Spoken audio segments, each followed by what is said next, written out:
What's going on? I want to welcome you from Half Court for today. I am Sean Murphy, and it's always a special episode when I have this gentleman right here with me. He is the Pistons beat writer for Clutch Points. He is the wise man to my tribal chief. He is, most importantly, my friend, Eric Vincent. Eric, my guy, what's going on? How are you? Good, It's man. been a minute. I'm glad you're no longer fighting Gilbert Arenas in the trenches.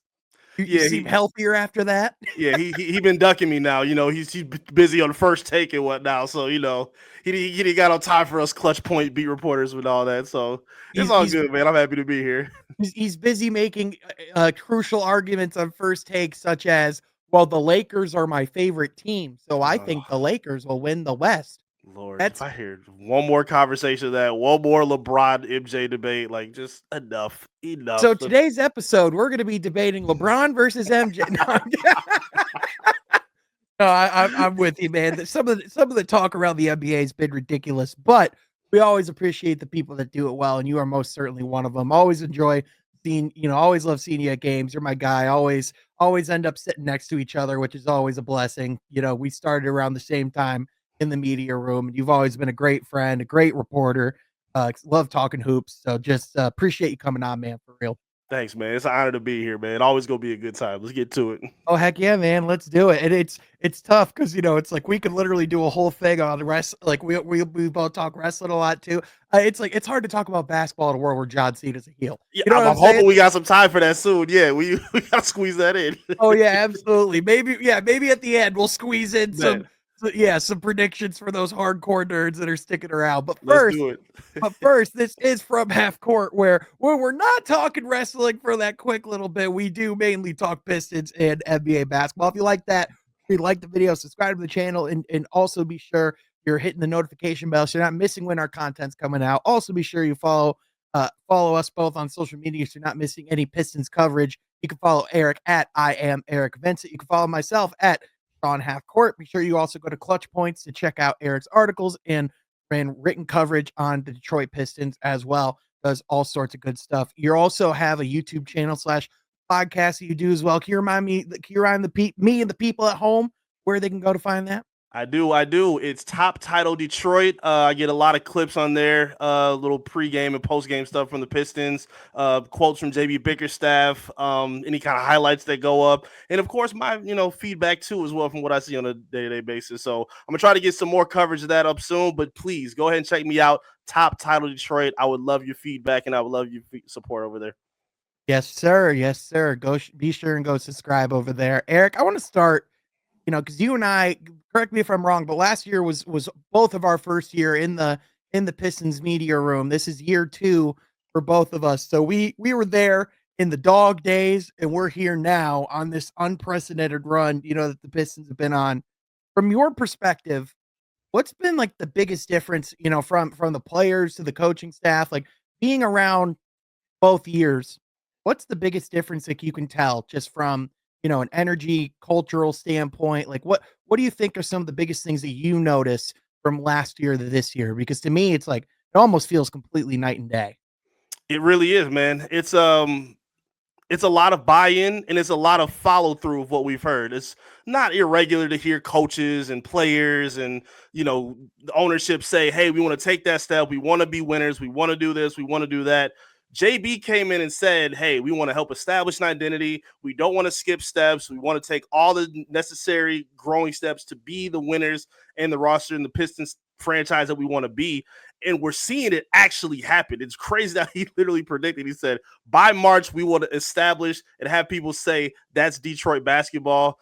And it's literally happening right before our eyes. And he did it before March even happened. So to see the follow through and the actual establishment with the identity of this team, even with things changing with injuries and roster movement and whatnot, we're seeing an actual plan of what this team should be looking like for the next 5 to 10 years, assuming that there are no crazy Luka Doncic like trades that Yeah, I was happen gonna say, unless overnight. Nico As Harrison long somehow becomes right, the general manager of the as long Pistons. as you Yep. keep Dallas off your phone line, you'll be just fine. So I'm loving the direction of this team. They actually have a plan in place, and it seems to be accelerated at this point. I mean, I think everyone kind of had the projection of, okay, if you can get to 30 wins, that's a W. They're at 35 already with a legitimate expectation to finish above 500 at this point, and they're at this point now accelerated what expectations were a year ago and to start this season. So it's, to me, the most impressive to see that they're actually establishing an identity, and it's taking them quicker down the path of being the team that they want to be at this point. Yeah, for sure. I think to your point, there's just a clarity and an understanding of exactly what the expectations are and exactly what they're going to execute. Like you said, there's, what's being said to the public is exactly what we're seeing play out on the court. There are just a lot of times last season where, not just for Monty, but like, players as well of just talking about we want to see, we want to see change, we want to do this, we want to do that, and it just never happened on the court. How many practices do we hear about? Like how many loose balls do we have to hear about being dove for in practices last year? Whereas this year, we're just seeing that hard play out each and every single night. And I think JB Bickerstaff obviously deserves a ton of credit for his ability to communicate and set the expectation and to fight for his guys as well during games. He does really well with his coaches' challenges too. But I think the thing that's under discussed is just how good of a coaching staff he's brought to Detroit as well. I mean, Luke Walton was clowned on when he was a coach, but he was a head coach, for a reason for multiple teams. He's a guy who's really solid, was on that Golden State Warriors, coaching staff. You had Fred Vinson, who we all know how he is as a shooting coach. He's also taken on more responsibility in this coaching staff as well. So, Mhm. I just think from the top down, there's just an understanding and in a bought in unified vision of what everyone's trying to accomplish. Whereas last year, there's all these conversations about different factions within the organization, different people of who thinks they should do what, and who that should involve and who it shouldn't involve. And this year, it's just so much more clarity, so much more focus on the right things. And I think you're seeing it play out on the right, like playing out right in front of you on the court.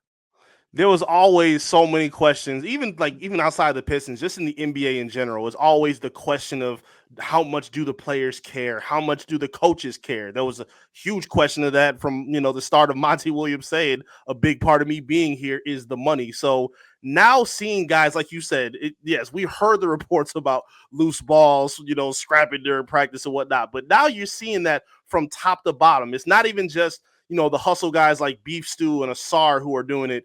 It's Cade Cunningham, who's your franchise $200 million player, doing it. It's the last guy on the bench. It's Paul Reed. It's all these guys who are truly trying to do whatever it takes to take this team to the next level and restore the care of Detroit basketball. And I don't think anybody is questioning where that care level is, even with the fans itself. Like, I put a video up on my Twitter of the crowd getting into it against the Nets. And again, the Nets weren't, outside of Killian Hayes, I don't think they're like a big draw for people to care about, but you could tell the crowd was really into what was happening in that second half.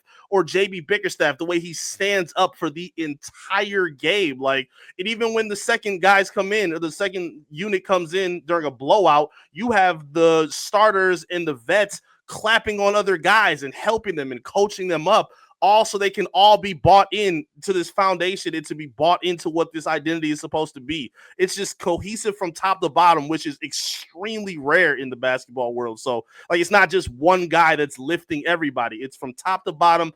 Everybody's contributing to the group project, and now you got 35 wins to show for it right now. Yeah, and I think a big testament to that is, look no further than the guys that you bring in midseason, like Dennis Correct. Schroeder Yep. specifically. He talked about how this is the best team culture he's been on since his days in Atlanta, as far as the camaraderie, as far as guys genuinely wanting to see each other win.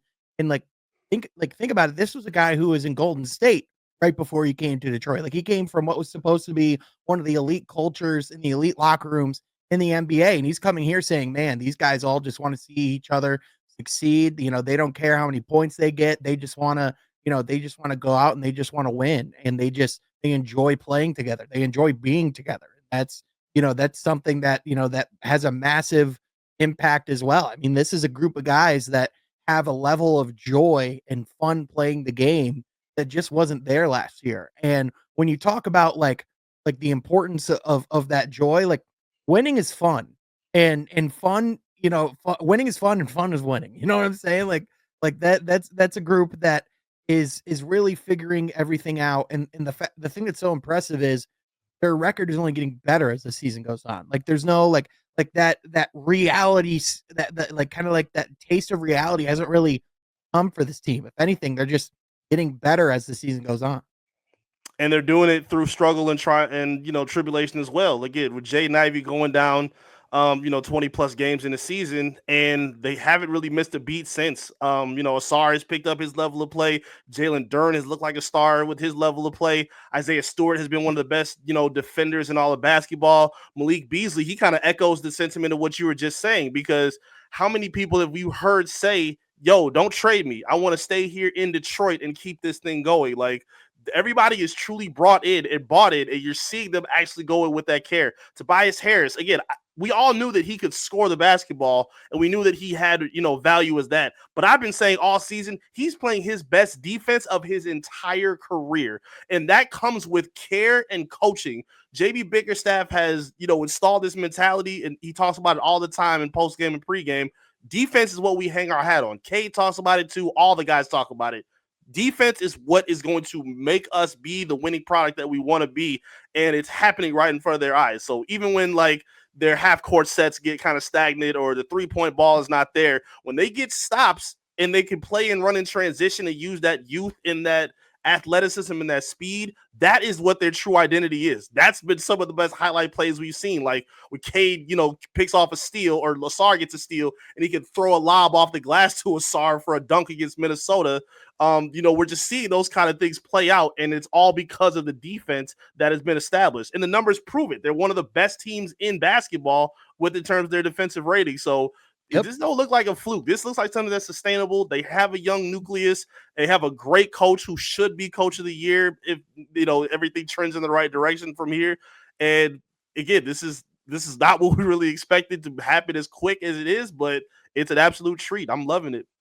Yeah, for sure. And a massive part of it is, Cade Cunningham being every bit of the guy that, people in Detroit thought he would be. I mean, we've seen up close and personal, each and every year, just him only getting better, as he's gotten more and more run, as he's, been able to stay on the court in a more consistent manner. And, this season he's played all but 5 games. Like, he has been very much available. He's played heavy minutes just about every single night.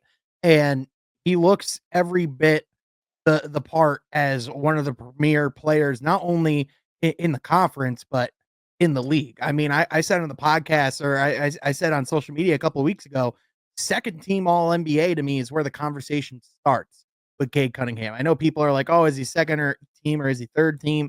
I think there's a legitimate argument, especially with some of the injuries that we've seen, especially with the rise that the Pistons have made and the level of winning that they've attained. Like, I think there's a legitimate argument to put him on first team alongside SGA. I think it's a legitimate argument for him to be top 5 in MVP voting. And, it starts to, raise the questions, Eric, of like, is this a guy that we're going to be talking about as a top 5, top 10 player in basketball? Is this a guy who over the next 10 years has a legitimate chance to win an MVP? And I think the answer to that question is a resounding yes. I mean, I don't see how you can see anything besides that at this point. He is, to me, the most complete basket or point guard in basketball. I think SGA has been the best. I think with his scoring, he's also a really good defender as well. But I Mhm. don't think he's the playmaker that Cade is. And Cade, compared to every other star in the league right now, he has the, like, if you were to, like, I don't think anybody that's a star right now would trade for the Pistons pieces so they could get better or be in a more ideal situation. Like, I just don't think so. So the fact that Cade has been able to lift up this team and play at a career high level, an MVP caliber level, you're 100% right. And yes, he 100% has a case as a first team and second team All NBA point guard right now. Like, the commitment on both ends of the floor, the ability to adjust, from game to game, quarter to quarter, half to half. Like, we've seen Cade, like, the past couple games, like Denver. He took, like, I think, one shot in the first half. And like, he was just, able to commit to defense and playmaking and doing other things to keep his team involved. Like, he's not just out there shot chucking every game. Like, he's not, okay, how do I get mines and how do I do this? He always is about how to elevate his team and how can he bring his team along for the ride. And it's an absolute joy watching this guy play, especially a dude that doesn't foul bait, that doesn't do a lot of the like low, dirty kind of tactics that a lot of stars take in order to get production and inflate their numbers, like we saw from James Harden the other day. So I just think he's at an unbelievable level. I don't think MVP is out of the question over the next couple years for him because, again, I don't even think we've seen the best from Cade Cunningham yet. He Oh, still doesn't get a favorable whistle. He can improve at his finishing, at the rim. The three kind of comes and goes every so often, but outside of that, the mid range, the playmaking, his defensive prowess, his care and attention as a leader, it's all there. He has all the makings that you want for a franchise player, and all the guys see it as well. Like, it's a reason that Malik Beasley said he reminds me of Nikola Jokic. It's a yep. reason why all these veterans and young players swear by him and say he's the guy that we follow. It's no dispute about it in that locker room either. So yeah, it's been a joy watching his growth and seeing the team come along for it as well. Yeah, and again, Dennis Schroeder, he looked at Cade in that post game interview and said, "You're that You're guy. that You're guy. nice. Like you are him."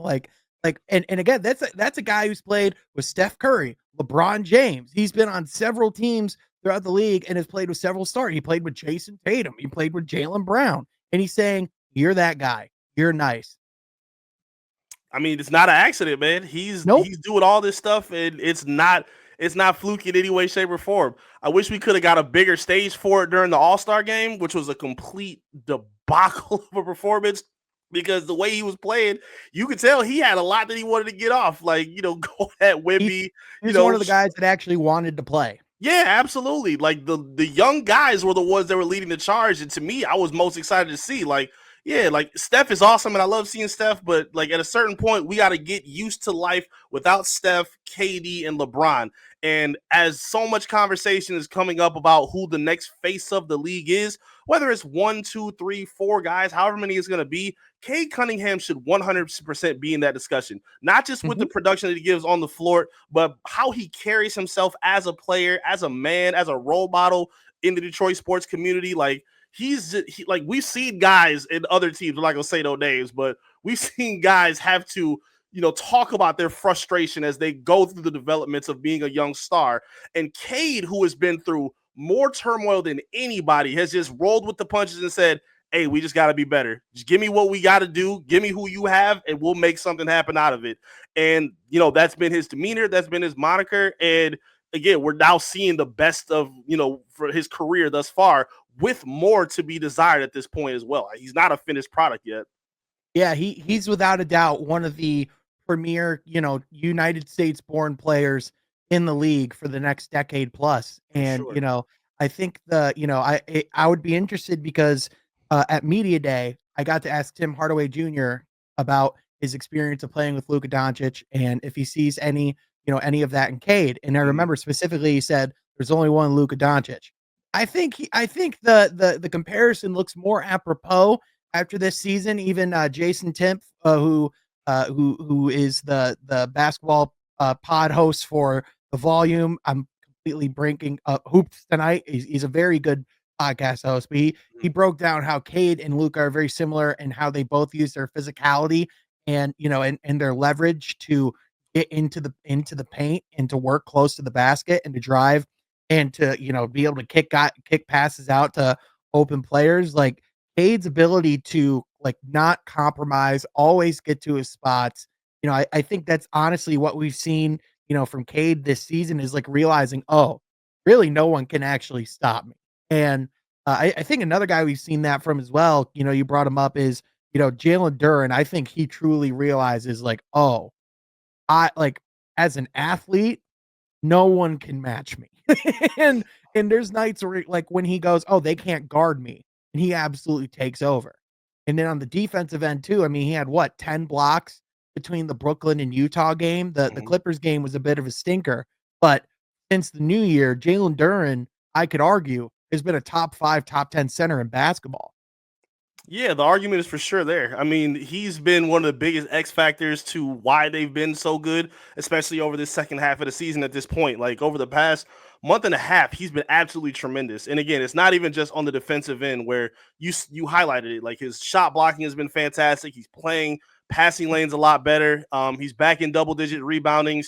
And he's staying out of foul trouble early in the games as well. Like that's been something that's plagued him early to start the year, where he gets 2, 3 quick early ones in the first 2 quarters, and then he has to sit and watch beef stew, and he doesn't really get to catch that rhythm or develop or get like a flow out on the floor. So he's been fantastic. And again, it's not even just on a defensive tip. His passing has been fantastic as of late. Like he's seen a lot more space on the floor because they like using him around that elbow. And when he gets the ball, he's either kicking it down, to the guard that's rotating off his shoulder to come get the ball, get to the hoop, or get a shot outside of the perimeter, or he's hitting a cutter, that's slashing from the side. So whether it's a Sar who's dropping down, Ron Holland who's getting better each time he steps on the floor, like he's finding different ways to be productive. And to me, I'm loving the point where he's also it's not just about passing either. He's realized, like you said, they can't stop me. So if I have a foot in the paint, I'm going up and I'm yamming it on your face. Like that's what I need to be doing. Like go be baby Shaq. Like nobody can stop a guy as big and strong as he is.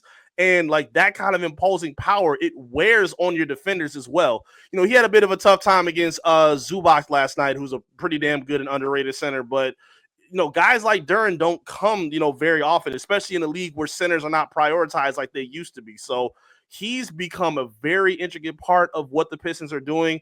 We're seeing the connection with him and Cade on lob threats all the time. That's always fun basketball to watch.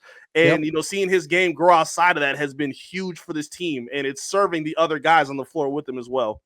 Yeah, if it was 2005, Zubac would be like considered one of the top 5, top 10 players in Yeah, basketball. He's like that old style big who's really good in the post, really efficient, scorer. So I think to your point there, like whenever Duren goes up against some of the elite, centers in the league, I think that's kind of where we see the growth and kind of the gap as far as him, being able to take kind of that next step. So especially whenever he plays against a big where, they can stretch the floor and it's not necessarily as predictable kind of what they're going to do each and every right. possession. So I think just that overall IQ and those thinking the games and that attentiveness is kind of the thing that he needs to work on, still. But the fact that he's, already putting up these types of performances at this age and really under JB Bickerstaff seemingly starting to, put the pieces together. And I think a big piece of it is, he also has guys in front of him, again, like Asar Thompson, who is playing so well defensively where, I don't think it's a coincidence at all that if you look at when this team's record starting to improve and when Asar Thompson entered the lineup is about the exact same time. Right. Yeah, and he's made a huge difference for a lot of guys on the team. So he's been able to help cover for a lot of areas that Duren had to make up for. Like he was the one who had to erase, if a guard blew by his defender, he would be the one who had to clean it up. Now it's Asar and Duren who are there surrounding the rim, not just contesting shots, but limiting offensive rebounds as well. Asar still is one of the more underrated rebounders in all of basketball too. He has made a tremendous difference as well. Like I'm loving the way that they use him offensively, where he can bring the ball at the court to take Cade off the ball, so he's not getting double teamed before he even crosses half court. And Yep. Asar is looking for his shot too. I think that's where he's really gonna make that difference. And again, I said this to start the season because there's a lot of attention being put on the higher Fred Vinson, the development of his jump shot, the development of his three. That's going to be a bonus down the line, but it's not needed right now in this moment. And you're seeing it already. Like if you can get stops and play defense, use his athleticism, use his speed, like use his vision as a passer as well, that's going to be, serviceable enough for what this team needs, especially when they're so limited offensively anyway, without having Jaden Ivey. So, yeah, he has been a huge bonus for this team. Again, like you just said, the takeoff really started when he started, seeing his minutes grow. He's no longer on a minute restriction, which is great news. Hopefully everything is okay with the blood clot situation. But yeah, his growth has really served a benefit for everybody. It's helped for Tobias Harris, who's playing good defense. It's helped for Jalen Duren. It's helped for Cade, who's been able to take a little bit more pressure off and not having to be, the guy guarding the number one guy on the opposing team. Even though he's capable, you don't want to put that pressure on your most important offensive guy on a night-to-night basis. Asar has taken a lot of that responsibility and has really helped the Pistons on this winning path. Yeah, and like last season, we were saying one day he's going to be one of the best defenders in basketball.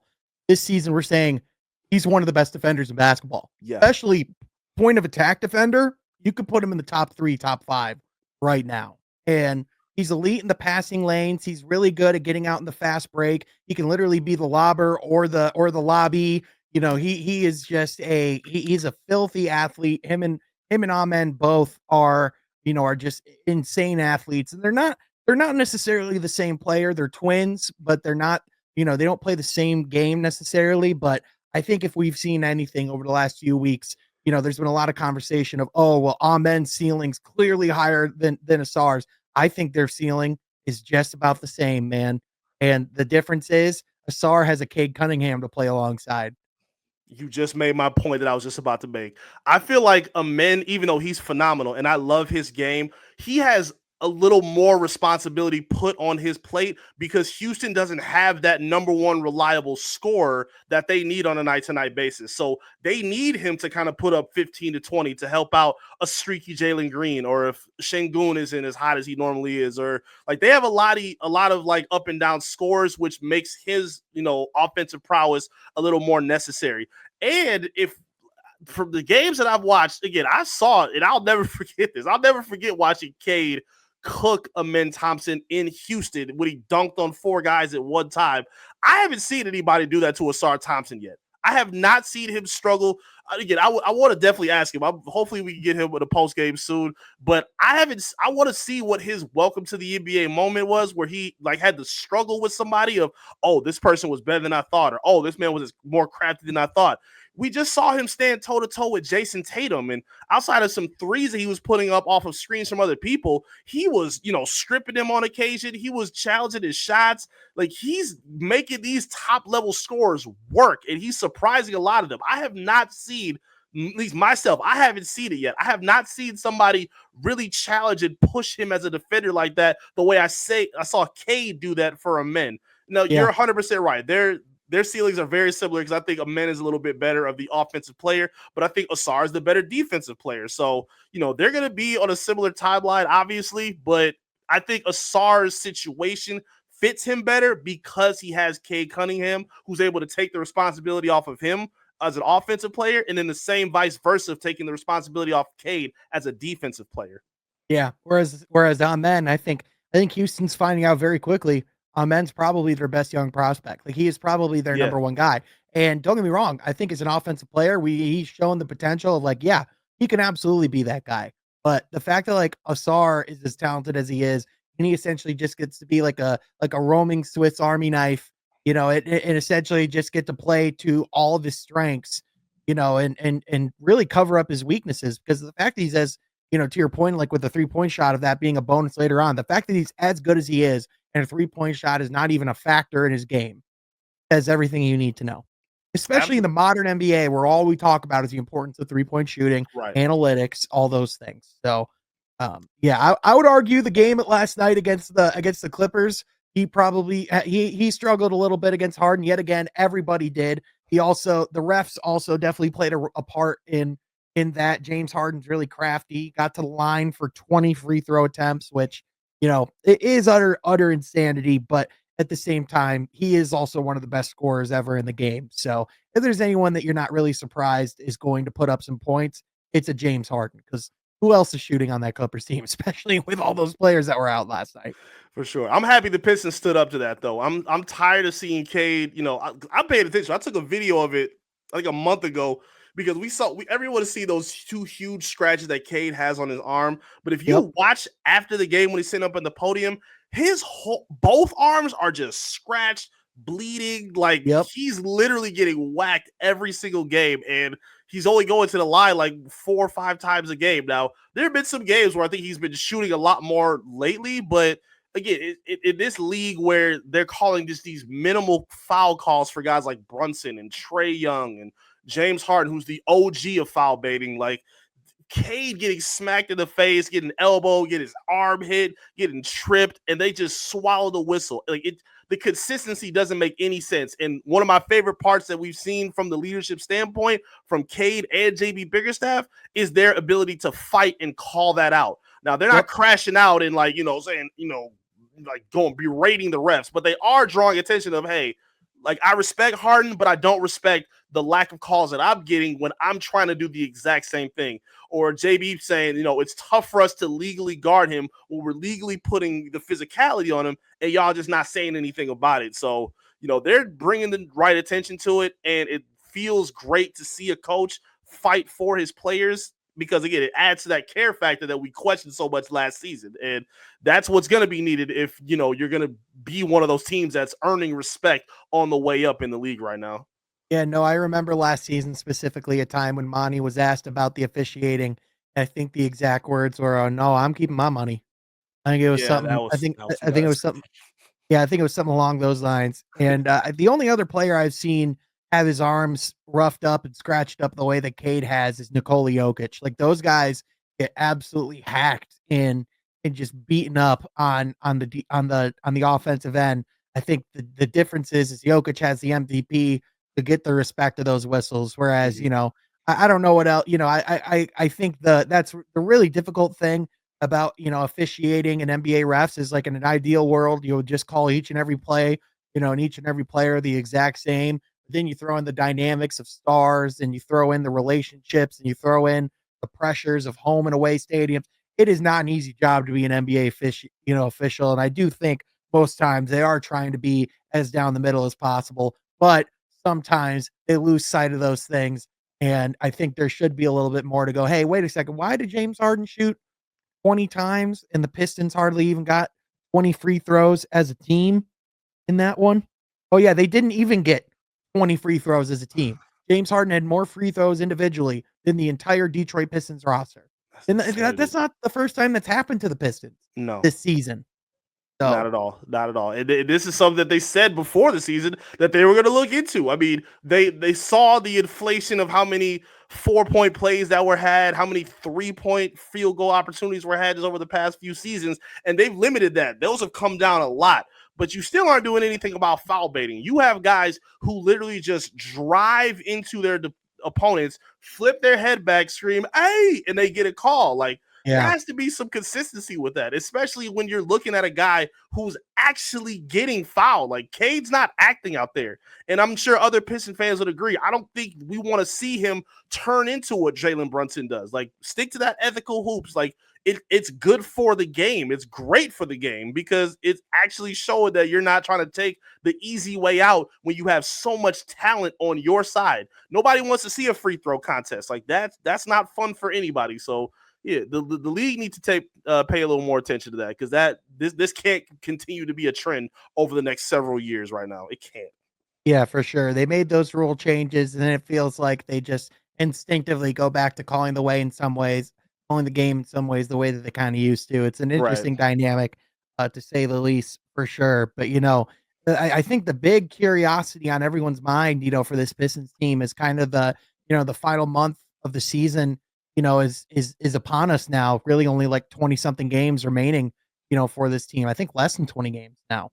But they play the Thunder twice in this final stretch. They'll play against the Bucks. They'll play against the Knicks, which is a potential playoff series preview. They have a pretty tough schedule remaining, but I think we're going to get a decent idea of what this team's ceiling actually is this season. I'm not sure what your thoughts are, Eric, but I definitely wouldn't put them as a favorite in the first round, but I don't think it's a foregone conclusion. Like, I don't think this team's getting swept by any means. I don't think there's necessarily a guarantee that they're even going home after the first round, especially if they get the right matchup in the first round. Yeah, there's some teams that I think are shaking at the idea of playing against the Pistons. I don't think Indiana is, well, no, maybe let's say Indiana, just for the the rivalry factor that they've had. They're probably feeling a little bit confident about playing the Pistons. The New Mhm. York Knicks, who have struggled against winning teams over this entire season, I don't think they want to see the Pistons in any way, shape, or form. I think Cade can be the best player on the floor. I think Asar can give Jalen Brunson all the problems in the world. Mikal Bridges, for his entire career, has never had a fair opportunity playing against Cade Cunningham. Cade cooks him every chance he gets. So I really think that matchup favors the Pistons. They might not go into it as the favorite, but I think that is a matchup where not they don't just have a chance to scare the Knicks on their own floor. They can win that series in 6 or 7 games. I truly believe that. So Yeah. yeah, the Pistons are in a position where they really can solidify again ahead of schedule of how dangerous they can be moving forward. And again, they can be even better when Jaden Ivey gets back because they still do need a little bit of that offensive punch that they're lacking sometimes on a night-to-night basis. And he fills in for that right away, especially for a team that wants to play fast in transition, get stops, and run in the open floor. He has that mold even with how he was playing this season. So no, I think this team, again, they have a position and a chance to finish above 500. I think if they do, that to me should automatically stamp JB Biggerstaff as head coach of the year because, like, great, I love what they're doing in Cleveland. I respect what they're doing over there, Right. but they were already a winning product before that happened. Nobody in their right mind, except for some junkies on FanDuel, thought that the Pistons could possibly finish above 500 this season. So if that actually happens after being one of the worst teams in NBA history, I think that should automatically stamp JB as coach of the year. And again, Yeah. they could possibly accomplish that before April even gets here. So it's not going to be easy. They definitely got a tough stretch. Again, like you said, playing OKC. They got to see Cleveland again. I think they got another 3-game stretch on the road. As Yep. long as they can stay healthy and everybody's still cohesive, they have a good chance to make that a real reality of finishing above 500. And I think that'll give them all the momentum that they need heading into that postseason. For sure. I mean, there's a legitimate case that, with Cade Cunningham, they're going to have one of the best players in whichever series, they end up with. I mean, obviously, I think there's certain matchups that, that would benefit them better than others. Like you said, I think the matchup that would be, probably the most opportunistic for this team would be that Knicks team because Mm-hmm. of their struggles on the defensive side of the court, because of their, some of their health concerns with how many minutes guys play, with the fact that really Mitchell Robinson, who's just coming back off injury, is going to be your best rim protector going up against a team who's been so dominant in the paint this season. I just Mm-hmm. think when you look at all of those things coupled with the fact that you're going to have a Pistons team who is playing, quite frankly, with house money, who is, who coming off of last year, all they have to do in order to appease the Pistons fan base is just win a game. Just Yeah. win one playoff game. Mm-hmm. If you get swept, it's going to be oh well, another playoffs, another blown opportunity, another year adds on the streak of not winning a playoff game. It's been since 2008. They need to break that streak. That is the number one goal of a playoff run for the Pistons. But beyond that, that's a scary team to play when they have no expectations, no pressure, no other thing than just to go out there and prove people wrong, especially when you have a team that's as talented as they are. And, I think that's the thing that's scary about Detroit too, is we talked earlier about how guys are willing to be scrappy and do all those different things. Some of the scrappiest players on the Pistons are top 5 picks. Right. Like you talk about that talent level of like being top 5 level at like, top 5 level prospects in their class, and to be able to like be like plug-in guys and glue guys and do all the things that they do. Yeah, especially against a Knicks team, I think that's very tantalizing. Whereas like against like a Milwaukee, that's probably a pretty tough matchup with Giannis and some of their personnel. Doesn't quite fit Detroit as well. But No, yeah, I don't think they want to see the Bucks. Giannis is a matchup nightmare for anybody. The way he a guy that never gets tired. He's gonna wear down on other defenses. Who he's playing against. And you're 100% right. You don't want to go into any series and come out with no victories. Getting swept, I think, is probably the worst or the second worst outcome they could have to close this season. That would be one of the worst. And then the second option would be them falling out of the 6th seed and being in a play-in spot at this point. It'll yep, still be good compared to what last season was, but based on the momentum that you've built up to this point, you don't want to give teams like Miami, Orlando, Atlanta, Chicago, like those teams are playing terrible right now. You don't want to yep, give them any kind of life, and you don't want to make this road right now look like any kind of a fluke. I think what they're doing right now is sustainable. I think the defensive energy that they're playing with on a night-to-night basis is real. Now, granted, they're not going to be able to bring it against every single team. Like it's no shame losing the way they did to a team like Denver. Like Denver is just too creative. They can throw too many Yep. different kind of matchups at you. Jamal Murray coming out hot, Jokic doing what he did, Russell Westbrook being the firecracker that he is. Like, it's just things that are probably going to give them a little bit of problem. And there's no issue with that. Mhm. But you don't want to bottom out like that from here on out against the rest of your schedule. Like, they can't go, like they went on an 8-game winning streak. You can't have an 8-9-game losing streak and then Oh, question where things are going to be, heading into the postseason. They need to have as much momentum as possible heading into whoever matchup that it's going to be. And if they have that, I think whoever their opponent is going to be shaken for that first round matchup. yeah. Unfortunately for them, they not only do they have a 5-game lead over the next closest team in the in those play-in standings, but they're 8-2 in their last 10. They're one of the hottest teams in basketball since the new year. They're one of, if not the best defensive team Yep. in basketball. So the fortunate thing for the Pistons is, like, unlike what we saw with the Lions this season, like, they're peaking at the right time. Right. They're improving and they're gelling at the right time, which is this time of year. And it's going to be fascinating to see, like, ultimately where they end up, because they're only a game and a half out of the 5th spot.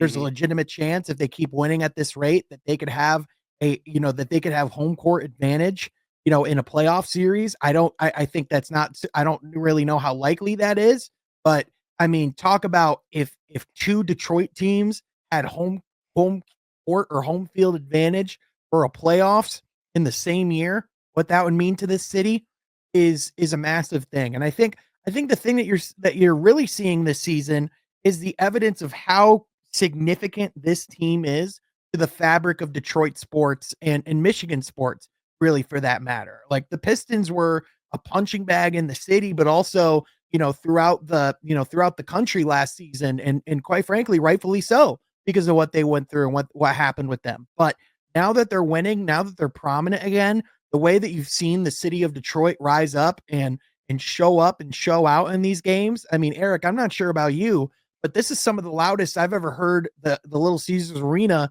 in its existence, including when the Pistons have played playoff games. Yeah, I think the peak was that Boston game. They were Yep. fired up in the first quarter of that game. They were going crazy.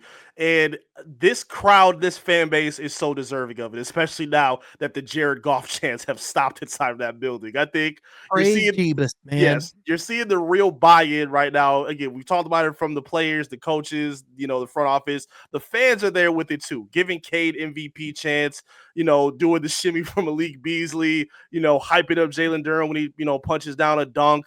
Even seeing love from, again, we saw it on social media. We saw what Tobias Harris' perception was on the internet to what it is right now. He's got the Unk nickname. He's going Yep. along with the G-Back Cash song every time they win. Like, it's just a different energy for this team. And I think this fan base is so deserving of it, man. I mean, we talk about it all the time. We want to give the fans, or the players want to do the same thing that we want to do. We want to give this fan base and this community something that they could truly be proud of, because when it may not be represented accordingly on ESPN, or if it's disrespected by other players and teams among the league, we are the ones, and the players are the ones who are truly showing the care and that love of restoring what this Detroit sports community is for. And like you said at the start, it's all on the back of Detroit grit. I mean, they even have a logo of it in the practice facility now Yep. that's right next to one of their hoops. So, like, that's become the true identity, not just of the Pistons, but just of the entire Detroit sports community. And again, it's really cool to see, all come together at the same time.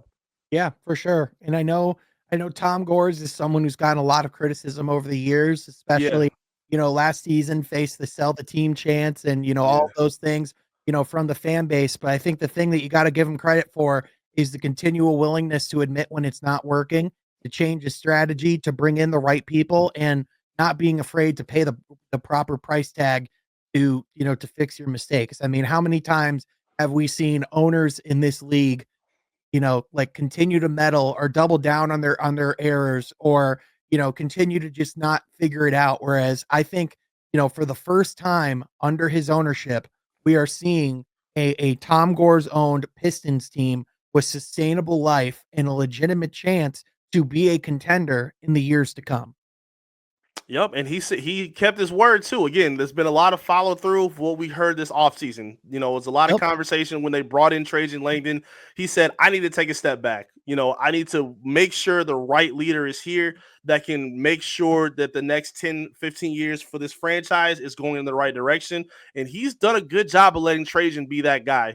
You know, Trajan's, you know, at basically every single home game, you know, he's made himself visible to the media. You know, he's been very, you know, frank and open about things and very direct about a lot of his logic as well. Like, I think the trade deadline to me was one of the great selling points for him throughout this entire season, saying that, listen, we want to get better and we had some options on the table, but we didn't want to sacrifice it at the expense of this locker room, of, you know, shaking up this chemistry, which JB Biggerstaff says all the time is the most important thing on a team. Like, you can have all the talent in the world, but if it's not gelling together, you know, on a cohesive level where guys care for one another, want to fight for one another, you're not going to see that benefit. I mean, you're kind of seeing that with teams like the Phoenix Suns, who have plenty of talent on their roster, but I don't think that The most cohesion is expensive there. payroll in the league. Bruh, that cohesion is not there at all. And Kevin Durant say whatever he wants. We all see what's happening with that team. So again, the buy-in, even with there's not like the most star-studded roster that you may have, it's a bunch of guys who are willing to sacrifice and fight to restore this Pistons franchise. And I mean, that seems to be the cause for everybody, and it's working right now, right before our eyes. Most definitely, and I think you brought up with Trajan Langdon and actually transitioned really well into like the kind of the next thing I wanted to talk about is the leadership that's been there and from the top down. Over like last week when the Pistons were in the midst of their winning streak after they beat the Boston Celtics, Stephen A. Smith went on First Take and gave the Pistons their flowers and very specifically pointed out and gave the flowers to a certain Troy Weaver, who was the person that went and picked the talent and you know, according to Stephen A's words, like he's the one that built this team and you know and put those pieces in place. And listen, there's clearly a relationship with Troy Weaver and Stephen A. Smith. That's something that's been established on First Take over the years. So not entirely surprising that that's brought up. And I do think that there is merit and legitimacy to the fact that Troy Weaver is the one who drafted these players, had an eye for the talent. Some of those players, in my opinion, it's like, all right, well, do you really get credit for drafting a Cade Cunningham when that's an absolute home run? Do you really get credit for drafting a Thompson twin when the next best thing is like Jarris Walker? Like, with all due respect to Jarris Walker, but he's in the G League. You know, like, but at the same time, the thing that we've seen and the difference this year compared to last year is that leadership, is the Mhm. culture from the top down, is the unity in that vision, and that's the side of the job that Troy Weaver couldn't do. He could scout talent, he could bring in young players, he couldn't lead them forward, foster them with the right pieces around them, and caused a lot of distrust, and really was close to this thing crumbling before Trajan came in with his team, with his people, and turned this ship around. For sure. And I think now to me, I'm one of those people who is willing to give Troy some flowers for, you know, having the ability to bring those guys in, because Mhm. we've seen leadership from this franchise that has struck out from draft to draft to draft since Darko Milicic. I'm Yep. 34 years old. I was there. I saw it. I remember fanning over Carmelo Anthony, hoping he was going to be the next guy on this team. And we had to get used to number 31 instead, thinking, who the hell is this guy?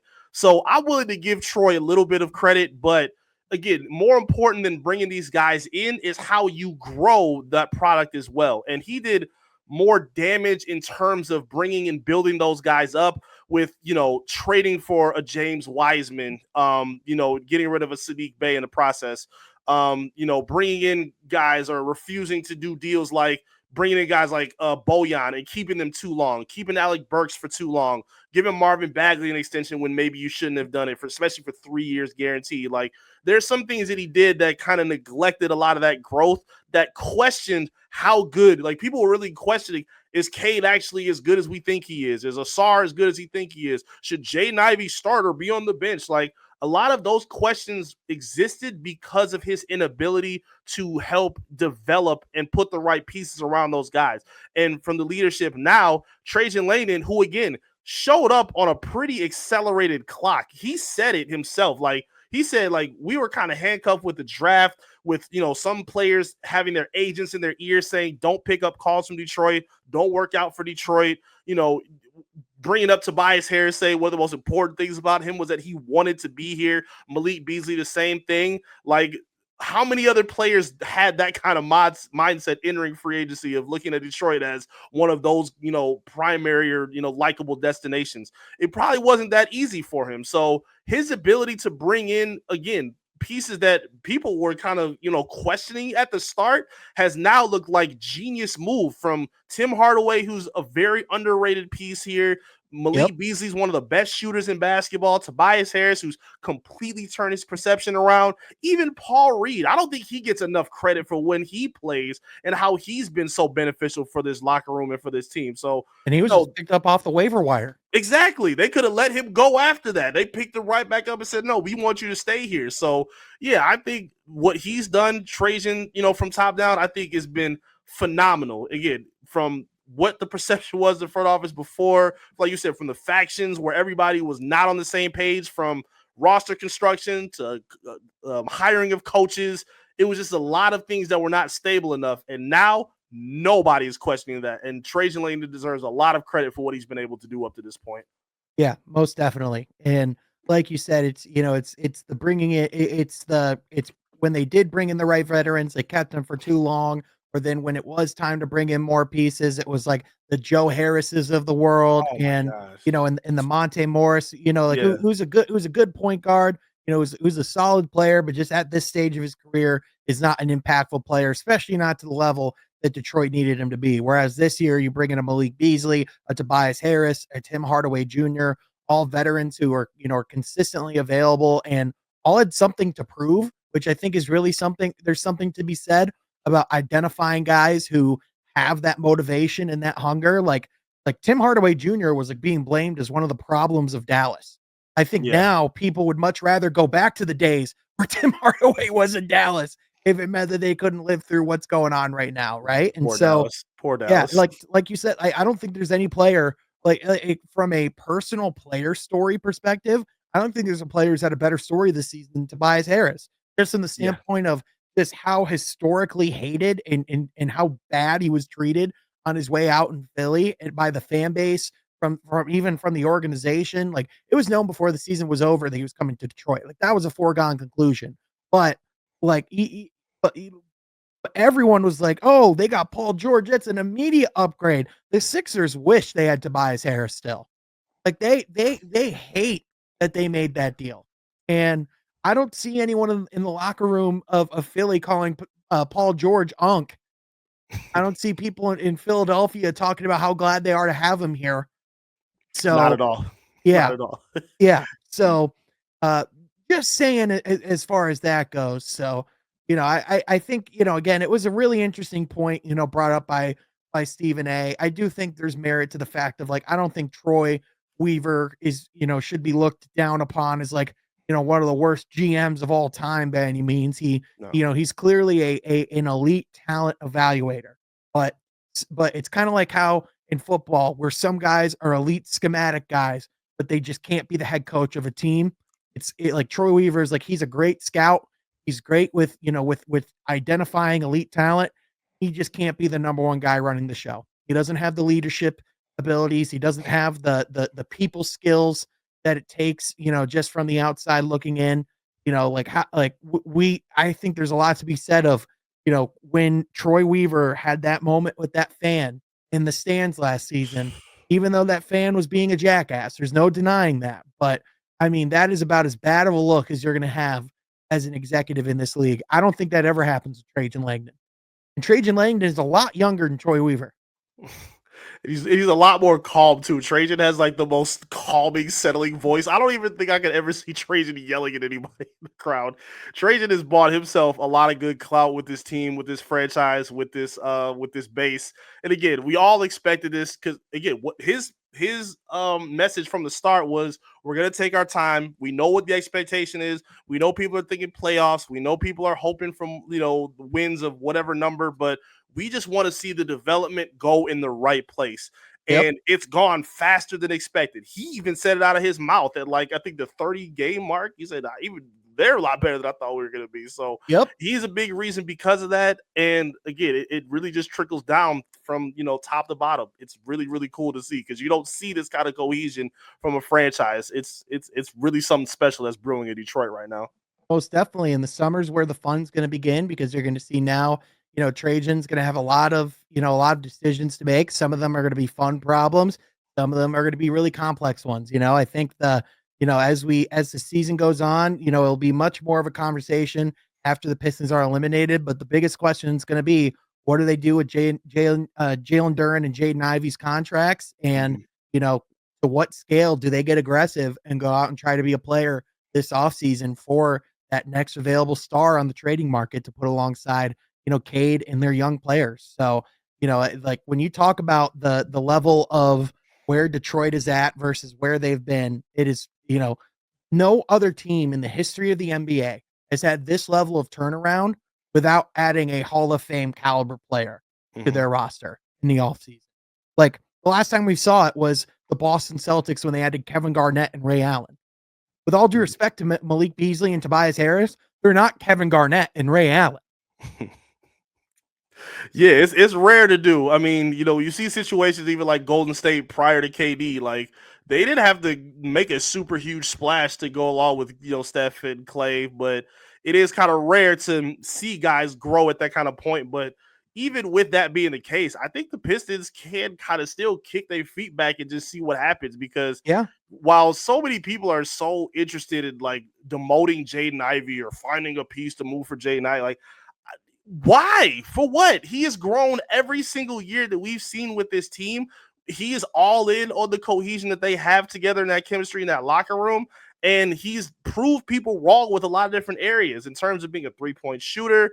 I think he was fine as a defender. I don't care what other people are saying in terms of what his defensive prowess was. He was very, very dialed in terms of what he's brought in terms of defensive end. So yeah, I don't think they're in a position where they have to. No, granted, if a team approaches you and you have to make a decision, sure, but I Mhm. don't think Trade is in a position where he's thinking, okay, I gotta pick up the phone and find something. Like he's not in a position to do that like other Yeah. teams are. He can just kind of chill and survey and figure things out in a steady pace right now. I think this is the most advantageous position that they've been in for quite some time because normally for young talent, it's rare because the nucleus of these guys, four, maybe debatable, five or six guys, but it's so rare to see them all excelling at the exact same time. Like if it Yep. was just Cade, Ivy, and then maybe like Duran was struggling a little bit, that wouldn't shock nobody. It'd be like, okay, that's cool. We got two coming up. Maybe he'll be here. They're all playing their best basketball at the exact same time, which is super, super rare in the NBA. So this is a perfect position and a perfect problem to have for the Pistons. Hope whenever those decisions have to be made, it's gonna be tough, but I think for now they can kind of just chill and enjoy the ride, especially while winning is in front of you. You don't have to worry about the changes when winning is the priority at the moment.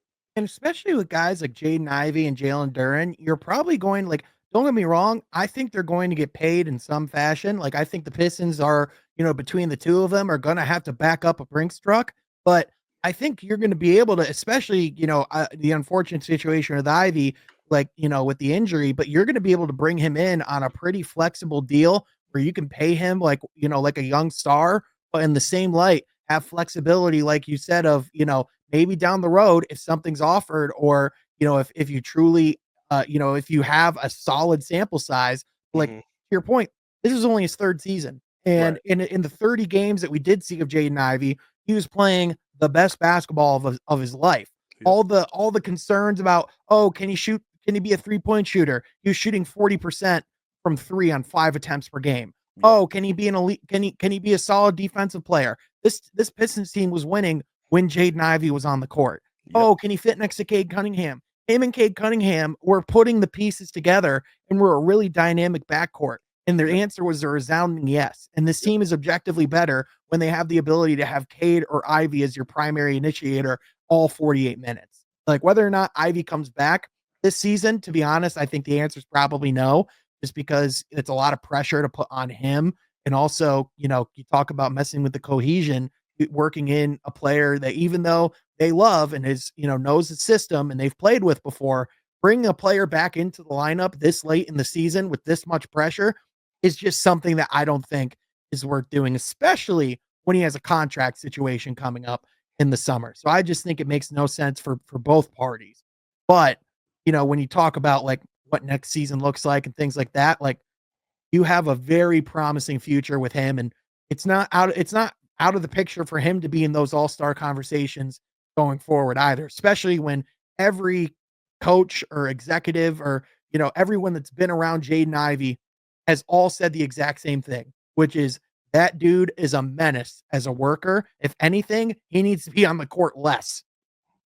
Dude, teams would kill to have a Jaden Ivey on their roster right now. I don't Yep. understand the like the deflating of his value. He has been fantastic, and he's been a huge benefit for Cade Cunningham. It's not just can they fit together. He takes that pressure off of Cade that we're seeing now, where Cade can't even get up, has half court without getting double teamed. Like Ivy was that guy that was cutting and making off ball cuts to get easy finishes at the basket, or at the very least getting to the free throw line. Like there's not a lot of other guys that are able to put the amount of rim pressure that Ivy was able to do while he was healthy, right now. Even with guys like Asar, who's good at getting paint touches, but I don't think he's the finisher that Ivy was, or the creator that Ivy is. Like, I just don't think that's worth underselling at this point, especially when, again, they were winning during that time when he was doing it. It's not like they just started winning because he's gone. Like, they were winning while he was playing too. So, Yep. especially with the ability to stagger lineups and rotations, which was something we never got to see last season. Everybody was so upset about, running all bench lineups and whatnot. Now you have Ivy, who I think would fit fine next to a Dennis Schroeder. Like if you were to stagger and rotate with him.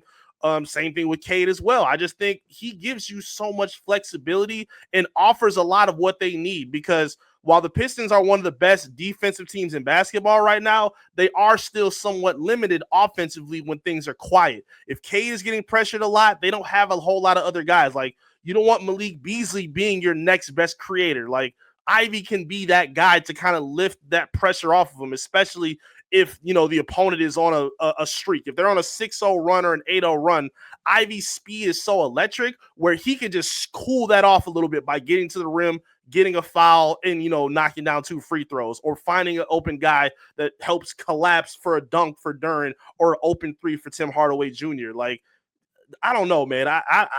I've just been baffled. Like, people act like I compared his ability or his ceiling possibly to a Oladipo type of player who was really good as a number 1 option, but probably was better suited as a number 2. And people were acting like that was just impossible for him to reach. Like, I don't know what y'all thought Victor Oladipo was. He was a really good player, but I don't think it's impossible for somebody like Jaden Ivey to reach that when he was averaging, 18 points a game just this season. He had games where he was averaging over 30, hitting game winners, a 3-level score. Like, I don't know. Maybe I just see Ivy different. I don't know. I don't know.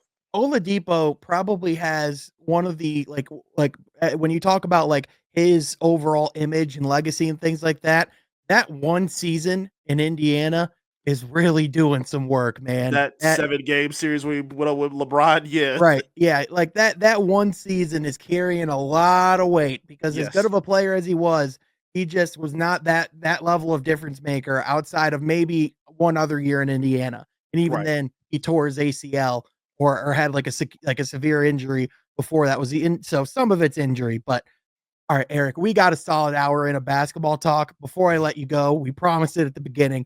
We got to talk John Cena, baby. Yes. He's Yes. he's winning it at Mania, right? He's breaking Ric Flair's record to become the 17-time WWE champion, right? Like, that's 100% happening, and it's going to be at the hands of some true shenanigans. It has to be. Final boss gonna cook it up. It's gonna happen. Dude. I was at the game, so I didn't get to watch Elimination Chamber. So I had to Yep. come back home. I was dead tired after writing an article. I didn't really get to see it. I woke up at 2 in the morning to watch the recap, and I saw Cena and him hugging each other. So I'm seeing it as it's happening. Yep. I'm dead tired. I'm like, man, let me turn this off. And then I see Cena's face. I'm like, oh, Yep. bro, Yep. I lost my mind. Like, I've seen John Cena as a heel with the Doctor of Thugonomics, but he was likable still when he was doing that. This right now, selling his soul as corporate Cena, Oh man, it's And he about to be wasn't so that good. level of star when he was the doctor of thugonomics. That's when he It- that's when he broke out and he rose to the ranks of the right. WWE. So this Yeah. is a whole other level of Super Cena being a Yes. heel. And to align with The Rock, who he main evented with WrestleMania over a decade ago, like against Cody Rhodes, is just you really couldn't write it better. No. And I've been thinking in my head, and I've been trying to fantasy book and kind of guess of like what they're gonna do with this whole Cena run. And I have a quick like a quick abbreviated version I want to run by of like what I think the story should be. Hmm. So obviously he's gonna win at Mania, in my opinion. This whole run, leading up to Mania is gonna be him just beating down on Cody, talking about how what's best for business is him breaking the record, and he's gonna say how the fans turned his back on him when he went away to Hollywood or some fashion. He's gonna win it all at Mania, and then he's gonna tour around each and every city carrying that championship, ruling over the WWE once again. He's going to realize that the prize that he has at his shoulder doesn't compare to the prize of the adoration and the love of the fans in the stands. It's because eventually, because he can't just end as a bad guy. He's No. going to be a good guy. That's John Cena, right? So by the end, he's eventually going to realize that selling his soul and all of it wasn't worth it. He's going to come back and like redeem his way somehow. He's gonna freaking STFU the Rock or something. I don't know, but like I just what I do know is with how good of an actor, but also how good of a mic worker John Cena is, we could potentially be in for the best year of his career for his final year, and that's saying a lot. Those promo wars are going to be amazing. And it also, to me, it probably won't be soon, but like down the line, it could help lead to this path. It also could help to Cody's heel turn, which I'm Yep, super excited about as well. This is going to play out beautifully. Again, aligning with The Rock, where at some point he's going to go back to a baby face. The Rock is going to be the bad guy as the corporate guy who's whatever that's pulling all the strings. He can yep, play that role for as long as he needs to. When that yep, flip happens with Cena, the way that they're going to be able to carry and go back and forth and carry Raws and SmackDowns, it's going to be absolutely beautiful. It also could, I don't know where he's been. It could lead for a good buildup to Roman's return as well. I don't know yep. why he hasn't been on TV. It really makes me upset, but I'm loving the possibility that it's opened up. It also shows how much they value Cody Rhodes as a champion too. Because Yep. people kill him on social media. Oh, Cody's not the same. Oh, we need Roman back.